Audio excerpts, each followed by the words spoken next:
There is a man who reached second in FPL last season without the use of Haaland, arguably the best player in the entire game. But how can this be done? Well, today we have got a very special guest who is going to be joining us and sharing the wisdom of playing FPL in a different way, but also succeeding. I cannot wait to get started.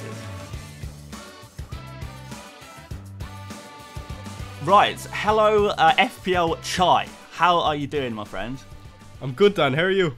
Yeah, I'm good. So, guys, if you haven't heard of FPL Chai before, he blew up a little bit on Twitter and YouTube last season through this absolutely legendary feat of reaching the top of the FPL rankings without the best player in the whole game.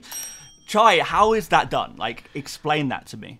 And honestly, I couldn't tell you. It just happened. But no, I was mad, and to do it without Haaland is, I suppose, it makes it even more special. But no, it was a cool season, and I'm delighted to be back doing it for this season too. Yeah, man. I hope you can do the same thing again this year and really show people that you don't have to play FPL in a super template way to reach the very top ranks. I just feel like FPL has gone that way a little bit, and it's nice to see some more Maverick managers succeeding, such as yourself. Wait until you see this draft. I cannot wait to see it. So yes, we're going to be going through Chai's FPL team for the new season to see, can he do it again? I'm so curious to see what he's got in store for us. So I think we got to get started straight away. Chai, please enlighten us. Who have you got in goal? I have Miguel for Forest. Okay, so this is the new goalkeeper who signed from a Brazilian club, I believe. It's going to be their new #1. Yeah, I saw that Forest had decent numbers last season, and compared to the other 4.5s, I think he's the best out of the lot. Another option I like is probably Henderson, but I think he's the best. Yeah, definitely those two are two goalkeepers I'm looking at as well. And I think straight away you've started off with a differential player that not too many people are going to be picking. But yeah, you touched on this already, but Forest had decent defensive numbers last year, but they couldn't quite translate that into actual clean sheets. But with a new goalkeeper, they're signing new defenders. You thinking that could change? Yeah, for sure. I just feel like they're a bit unfortunate. They're conceding fairly late in some games as well. So they're after making a few signings this season as well. So it looks good. They were conceding a lot of set pieces as well. But like the new goalkeeper Miguel is 6'8", something crazy mental. like that. So they're trying to address that problem, and as FPL managers, we can maybe try and capitalize on that. Okay, all right. I like this start. The fixtures look good for him as well. So yeah, I'm feeling this one. So hopefully it's a cheap route into some clean sheets there. Who are we looking at in defense? Can we get more clean sheets from your defenders? So starting the defense, we have Trent, Porro, and then Lisandro Martinez. Okay, so these are not defenses known for their clean sheets. So what's the thinking here? So I suppose when I was making the draft, Trent was a no-brainer. He's one of the first players in the team for me. And if you're going well with Haaland, I think you need someone, the most premium defender, which is definitely Trent. Porro, I feel like he could be good value for 5.5. Now, I was tinkering with him and Martinez because Martinez is 4.5. So combined, they're 10. So you could go 2 5 millions, but the 5 million defenders I don't think are that appetizing. So I went for a 5.5 Porro, who I think could be very good this season. And then Martinez at 4.5. It's an interesting one, but again, out of the 4.5s, you have Mikalenko, who I don't know if he's going to stay at Everton. And then you have Konsa, who is not bad, but I stuck in Martinez. I feel like United could be a bit better this season and hopefully grab a few clean sheets. I don't know if he'll stay in the team though. It's interesting with Martinez and Manchester United because even though they didn't really perform last season, you get the impression that they're a bit of a sleeper team that could come back and do the business. Like people are looking at Chelsea defenders and goalkeepers, and I don't think they were a particularly better defense than Man United last season. But because they're a bigger team, you kind of do expect them to get some results. And Man United did cheese a lot of clean sheets last season, even though their underlyings weren't great. Yeah, I remember, I think it was 2 or 3 seasons ago, De Gea got Golden Glove and they're really bad. But it's just what they do sometimes. They had 18 clean sheets that season, I think. So you could just get a bit lucky and go into a run of form where they're just solid. And Pedro Porro, like, I don't think we need to discuss Trent too much because that's 7 million. I think a lot of people think that's really good value for money, particularly if you're not going to go for Haaland. You may as well spend the money on Trent. But Pedro Porro is an interesting one. I've not seen him in too many teams. Are you thinking Spurs are going to improve at the back, or is it more of a case of Porro coming in, getting some like attacking returns in those dangerous areas? Yeah, I think ideally everyone would say hopefully it's Josco in that position, but I'm happy with Pedro Porro, 5.5, 0.5 million less than Guardiola. But yeah, he's definitely for the attacking returns. I know defenders got a little bit of a nerf this season, but I feel like he kind of underperformed last season. Our expectations were a bit higher, but hopefully this season he can do it. Okay, right, okay. That's the defense done. I want to have a look at your midfield next. But first of all, have you got like any tips for picking defenders? Like, how did you find the defenders worked for you last season? Because I found it's really, really difficult to pick defenders last season. It seemed like no one was keeping a clean sheet. Did you find any success there? Yeah, that's where I was fairly fortunate last season. When no one was getting clean sheets, I somehow was getting returns. I had Trippier near the start and I had Trent near the start. Trent got injured fairly early on, that's why I got Trippier. And I started the season with a Dogi as well and a Kanji. And I was fairly fortunate. I don't know what was going on, but I done fairly well. Okay, so it sounds like there you picked like a couple of more attacking, slightly more premium defenders and looked to get maybe some attacking returns rather than just clean sheets necessarily. Yeah, definitely. Well, I think that's a pretty good tip in general of FPL. And I think, to be fair, a lot of us this season have defaulted to like 4.5 million centre-backs rather than going for the attacking players with the attacking return. So if you want to reach the top, the very top, you are going to have to get some attacking defenders in and maybe try your luck with them because you've got to be in it to win it. If you don't pick them, you're not going to get their points. And they give you big points if it goes well. Okay, let's look at your midfield next. Read it out to me as it is. So Bruno Fernandes, Eze, Son, and Mo Salah. Okay, so this is like a fairly expensive midfield, more expensive than most midfields I see. Spoiler: no Haaland. So I suppose that I'm fairly happy to pick premium talismanic figures, I suppose, for their team, and they're all on penalties. So Bruno, I feel like he had a poor season last season, but he still returned in the odd few games, and I know a lot of people started with him last season, but again, I do think United will be definitely better this season, and I always like Bruno, and I think as a player outside of United, he's phenomenal. So I'm hoping he can be a bit better this season. Eze, I absolutely love. He's been in every single team I've made. 7 million, I just feel like is a steal. I feel like 8 or 8.5 would be fair. But yeah, really good value and an amazing player to watch in real life. So next I have Son.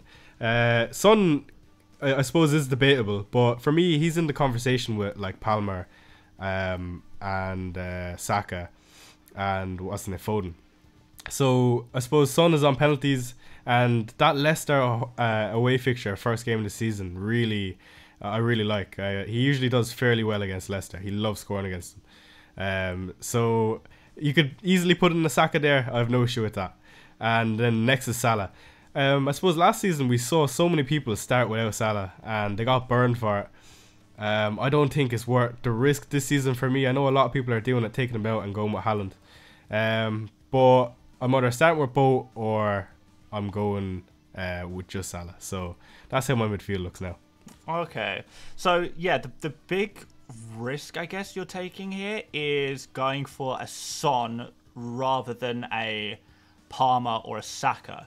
But, you know, for the majority of managers, they're not going to be able to have all of these players. You have to pick one or two if you're lucky and kind of hope that your one like pays off, because I don't think anyone can objectively say that one, like Palmer, Son, Foden, Saka, I don't think anyone can say one is clear of any of the others. Like they are even if you have a preference, they are reasonably well balanced. So is your thinking here that let's just go for Son? Son is probably one of the least popular of these, and if it pays off, you are gaining on the most amount of people. Yeah, absolutely. So It's an EO kind of decision, and also, in my opinion, he's the best 5 fixtures. Arsenal have 3 away games, first 5 I think, and there are 3 tough enough games against Villa and City, and there's one other team I can't remember. Spurs have not bad fixtures. I'll bring it up here. Hold on. Who do they have? I remember thinking it was better. Leicester, Everton, and Newcastle. So away at St James's Park could be hard, but Everton, it's not a bad fixture at all. So I much prefer them compared to a Saka. Even the Spurs fixture against Arsenal, I don't think is that bad for Son, because Son always performs. Yeah, I'm actually going Arsenal. over to that game.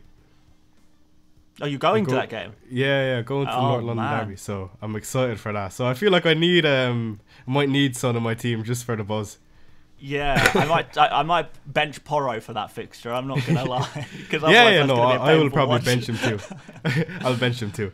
Yeah, but I think aside from Son, I think everyone will agree that Salah and Eze are really nice picks. Bruno is, I think, a player that most people like. And by the way, the Manchester United fans watching this video are going to be so pleased with you, because they usually absolutely hate this channel because I always bash on Man United players. And here you are picking 2 of them already. The disrespect for Bruno. I'm not going to disrespect Bruno, to be fair, because like you've said, you've gone for 4 talismans here that are most likely to get goals for their teams, most likely to get assists for their team, and most likely to take penalties, set pieces. Like, you've got everything for these 4 teams. If United, Palace, Spurs, or Liverpool are getting a goal during a game week, you've probably got a return there. Yeah, absolutely. So it looks good to me. Yeah, I kind of like it. I'm curious to what other people say, though, because I think a lot of people will be straight away saying, you should have Saka, you should have Palmer, but I think that's just a preference thing. They're not wrong. Yeah, I probably should, but you just can't have them all. Yeah, no, you absolutely can't have them all. And you've made that decision to go for Son, to try something a little bit different. And I think, like I say, if people are honest with themselves, is Son really worse than Saka and Palmer and Foden? Is he like objectively a lot worse? Absolutely not. So there's no way it can't pay off. Yeah, 17 goals, 10 assists I think it was last season, and only 2 penalties I want to say. When you compare that to like a Palmer, like if we get a few more penalties this season, I feel like he could have an amazing season. Yeah. Spurs get Chelsea penalties, and Son is outscoring Palmer most likely. Absolutely, and I feel like we were fairly poor come the second half of the season last season. We started really bright. So if we start anywhere near how we done last season, I mean, it's going to be good. For sure. And you're Spurs active in the transfer market as well, so you're looking to add more players, supplement what they've got already. Good work. All right. We got the forwards positions to look at next. Who is... Well, obviously you're going to have Isak in your team because everyone with a brain cell has Isak in their FPL team. But yeah, who have you got? I've got Chris Wood, Isak, and I feel like definitely Isak is underpriced. He could be easily 9.5, 10. He's just that good, and even if you like, even just watching him, you know how good of a player he is. He doesn't need to return. And he's on penalty, so he's definitely with no Haaland, you definitely have to get him. Would you say that football is played on grass or on spreadsheets? Because a lot of the ways you're speaking, like you're very much eye test, like watching games and enjoying watching players play. Is that you or not so much? I'm eye test for sure, but I have no issue with people that use stats. Even a lot of the top clubs, they all use stats to back who they're bringing in. I think Brighton are one of the bigger ones that when they're making transfers, they use a lot of analytics. So it definitely has its place in the game. But for me, I get more enjoyment picking players that I watch and see do well. So that's just my take. Nice. And if you're doing well in FPL and enjoying playing your own way as well, I don't think there's any better feeling. Hopefully you can replicate it though. yeah, for sure. But like, you're obviously taking some risks here in this team. You're making some bold shouts, but I don't think any of them are objectively bad. Maybe some people might disagree with that, but I don't think they're objectively bad. But yeah, with the next guest on this channel for another guest draft is going to be someone who is heavily analytical. So it's going to be really nice to compare this team with their team. But that's a conversation for another day. So yeah, aside from Isak, you've got 2 other forwards that I think people might be a little bit more skeptical of. Do you want to talk through them? I suppose we'll start with Chris Wood before we get on to the bombshell. No, I think Chris Wood he's 6 million, and for me, I had him at certain parts last season, and I got amazing value out of him. He was an absolute gem, and I do think he'll start over Taiwo Awoniyi. I don't know if he's fit, but I think Chris Wood, when he's fit, he does play, and just one thing he does is score goals. He's actually fairly decent. I was shocked watching him, but yeah, I feel like since Nuno came in, they've not been too bad. And Callum Hudson-Odoi is playing quite well as well, so he's another one people are looking at. But I just feel like Chris Wood for me, I'm happy to go with. Yeah, at 6 million, I don't think you can't do too much better. People might say they prefer Muniz or Armstrong or João Pedro if he's available, but yeah, these are all really great value picks, and Wood is one of the great value picks if you believe that he is going to play, and you clearly do, and for the record, so do I. All right, so just in case he doesn't play, I have Nkunku on the bench, so that's the idea with that we have a rotating attacker. Right, so if it goes wrong, you don't even need to make a transfer. You've got it ready to go. Cool. Yeah, we'll have a look at your bench in a brief moment, but let's drop this bombshell first of all. So Darwin Núñez, look, he heavily underperformed last season if we're going off stats, but even just watching him, he's going to get chances in this Liverpool team, and Liverpool by far have the best fixtures in the league. So I just feel like if I do get the confirmation in pre-season that he's going to start, he needs to be in my team. That's just me though. I can completely understand why you don't go for him, but I don't know, he just gets enough chances that he will convert him, and all it takes is a spark of confidence, I feel, and he'll be netting every game. So let's see. There was some times last season where he was a pretty useful FPL asset. There was other times he was a bit of a troll FPL asset. But yeah, if you get Núñez at the right time, you can win off him. But I don't know, the fixtures are really good. And if he is starting regularly, new chance under a new manager to prove himself, it could work. I'm not saying it's not going to work, but it's bold. It's risky, right? For sure. But yeah, this could definitely change. Like if Jota is starting to get minutes, I could easily bring him in midfield, and then maybe even bring in Haaland. But it really depends what we see in preseason. So what you're really looking to do is go all in on that Liverpool attack, really, because Trent is kind of like a Liverpool attacker as well, and you want to see how many goals Liverpool can score. Yeah, I do understand the argument, I suppose, of going without Salah because the turnover in manager, but I don't know, man. I don't think Salah changes even with the new manager. He's just lethal, so I'm happy to keep him. Fair play. No, I don't think I could ever pick Darwin, but you know that's why you reached the very top ranks last season, because you're willing to try something different that most people are probably maybe a little bit fearful to do. It's not for me, but let's see. I can understand. Let's go to your bench. So first on the bench is Turner. That's just a filler spot. I haven't given it much thought. Just the first name I saw, and like maybe a 4 million keeper will arise, but I don't think so. Next is Nkunku, who like I'm very against starting him for Gameweek 1, so he's on the bench. But for me, like he 6.5 million. It's kind of ridiculous, to be honest. It's probably the one player that they kind of, in my opinion, probably messed up in pricing, but they've done very, very well in general with the pricing, so we can't complain. But I just feel like he probably does cover Palmer for 3 or 4 million less. So definitely very happy to go with Nkunku. He can play in so many positions, and I think we saw Maresca speak very highly of him during pre-season. Next is Barco. So I think early doors with Estupinian probably still out. He could get the first 5 fixtures maybe until wildcard. I was looking at maybe a wildcard 6 and maybe bring in a few more Arsenal assets. I know I have none now. And that's the question a lot of people will probably ask. But I'm happy to try start the season without him and bring him in when their fixtures do turn, when they play Leicester and Southampton. So yeah, that's why Barco's there. And then we have Johnston for Ipswich. He signed from West Ham. I'm very big on Johnston, but I'll only use him when I need him, which would probably be against the 2 other teams that came up from the Championship. But in general, I think he will start most games, and he'll play right back. And he used to get subbed on the wing for West Ham, so I'm interested to see where he's going to play. Yeah, that's very true. I like the Barco shout a lot. He's been taking set pieces for Brighton in pre-season. And if you are planning an early wild card, you want to just see if you can get anything from Barco in the opening few fixtures, then that could definitely work out. Yeah, I'm excited to see what happens. I feel like you never know though. Like Brighton always bring in these youngsters, and it could be a new left back by the time the season starts. So you never know. Let's see. That's so true. All right, so I think like looking at your team as a whole. By the way, captain, I'm guessing Salah. Yeah, I think Salah or Isaac. I'm probably gonna go Isaac, but I suppose Son's not a bad shout either. So who do you reckon then? Is that captain right now? Right now, I would say if Salah. I had to force you, Salah. If there's a gun to my head, I'd say Salah. Okay, and vice captain Isaac then, I guess. Isaac or Son, yeah. Okay.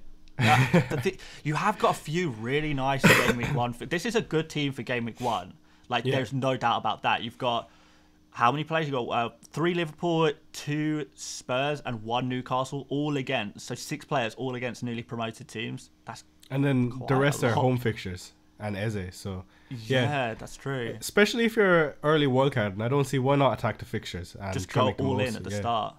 Yeah. Right, so it's heavily like pre-planning, like the early wild card. I'm just trying to get in your head for the strategy here a little bit here. So you're going super aggressive for that first period of fixtures, whilst you wait for maybe the fixtures to turn and maybe some templates to emerge, and then in game week 6, play the wild card in change it up a little bit. Yeah, potentially. So I feel like a lot of the players in this team are safe, like Trent, Porro, Son, Eze, Bruno, Salah, and Isaac. You expect them to get, you could kind of rely on them to get you points. So you got that core of safe players. Yeah. And then you have like your Darwin, Wood, and Kunku, who are maybe a small bit riskier, but they can provide like really high upside if it pays off. So I don't see why not take a risk at the start of the season. Yeah. And your risk is that Arsenal and Man City flop, basically. Yeah, so no, it's not even that. Like I just feel like your expectation for City is that Haaland is going to score and City are going to win all their games. And probably the same with Arsenal either. Yeah. So you just need to hope that the players you have somewhat match him for the value. Maybe Darwin gets 2 points less than Haaland. Maybe I won't be that lucky, but we'll see what happens in game week 2 against Ipswich. Yeah, for sure. Okay, this is an interesting team, but I kind of get where you're going with this though. Now that I've spoken to you, have you got like any tips you would give to people going into this new season if they not just want to? Anyone can offer advice that is going to allow you to just get a fairly decent rank, but you reached the pretty much the very top of FPL last season. What advice would you give people if they want to go all the way to the top? Yeah, I suppose like if you're gonna go with Haaland, look, first of all, I'd say I don't advise going without Haaland. I don't even know if I am gonna go without him. It just depends on how you want to play the game. If you want to play analytically, do your thing, and if you want to go without Haaland or you want to have a bit of fun, go for it. But in general, I would say like captaincy is your most important thing, and a lot of things I done last season that helped my variance, I suppose, is I went with like good fixture players, like for example Son versus Burnley last season when Haaland was playing. I'm not quite sure, but someone who you'd want to captain him against. But like if Haaland blanks and your Son versus Leicester, who could easily return, why not captain someone else? Like you don't always have to go with the safer option, whereas it's just as good, and you could just get lucky. Okay. All right, I like your thinking. So you basically we're looking at you take and you've done this by picking Son in a way. So you look at a few players who look roughly as good as each other in terms of points potential, and then maybe you go for the one that is slightly different to see if you can create advantage. Some variance. Yeah. And all create that luck for yourself. But at the same time, you're still picking a good player, but you're not like on paper, picking it's still a good. Popular player. Yeah, exactly. That bravery, I think, is something to be admired, and I think I would like to see it more in FPL going forward. And I suppose it's easy to do when you don't have Haaland because you have no other choice but to captain someone else. You know what I mean? That's true. But like that's why last season it kind of worked out for me, because a lot of the players I was picking, and when Haaland didn't return that week, it was just green everywhere. Wow. Honestly, fair play, man. I'm so curious to see how you get on this season. Me too. I want to see more rogue Maverick managers succeed like you did last season. It's just crazy to see. But we're gonna wrap things up there, guys. I hope you have enjoyed this video, this guest draft with an interesting manager who had a lot of success last season. Chai, where can the good people find you on YouTube, Twitter, whatever you want to shout out? So YouTube is FPL Chai and Twitter is Chai_FPL. So if you have any interest, go hit me a follow. Appreciate it. Cool. Yeah, I will drop links to both Chai's YouTube and his Twitter account at the top of the description for you guys to go check out. He is a Maverick manager who is finding success playing the game differently, and his following is growing as a result of that. And yeah, absolute pleasure to have you on the channel, man. Thank you so much for coming on. Thanks, Dan. Appreciate it. And thank you, everyone. No problem at all. Guys, that's going to be it for today. Make sure you do like, subscribe to this channel as well as to Chai's channel, and we will see you later, mates. Bye-bye.